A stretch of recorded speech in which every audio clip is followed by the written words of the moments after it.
ನನ್ನ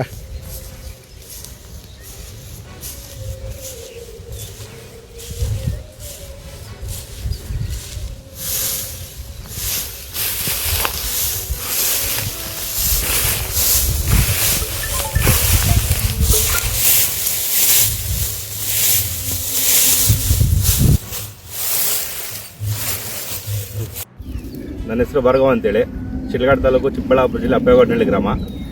ನಾವು 2 ಎಕರೆಯಲ್ಲಿ ಹೊಲ ಬಿತ್ತಿದ್ರಿ. ಈ ಚನ್ಮಾರುತ ಬಂದಿರೋದ್ರಿಂದ ತುಂತುರು ಮಳೆ, ನಳ ಬಿದ್ದೋಗಿ ಹೊಲ ಎಲ್ಲ ಬಿದ್ದೋಗಿದೆ, ಹುಲ್ಲೆಲ್ಲ ಕಸ್ಬಿಟ್ಟಿದೆ. ಇಳುವರಿ ಚೆನ್ನಾಗಿತ್ತು.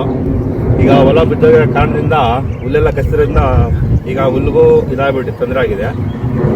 ಆಮೇಲೆ ರಾಗಿನೂ ಇಳುವರಿ ಕಮ್ಮಿ ಆಗಿದೆ. ಅದರಿಂದಾಗಿ ಎಷ್ಟು ಎಕರೆ ಮಾಡಿದಿರಿ ಹೊಲ? ನಾವು 2 ಎಕರೆ ಹೊಲ ಬಿತ್ತಿದ್ದೀರಿ.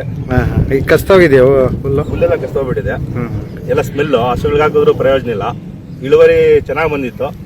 ಈ ಚಂಡಮಾರುತ ಬಂದಿರೋದ್ರಿಂದ ಅದು ತೆನೆ ಎಲ್ಲ ಮೊಳಕೆ ಬರ್ತಾ ಇದೆ, ಹುಲ್ಲೆಲ್ಲ ಕಸ್ತೋ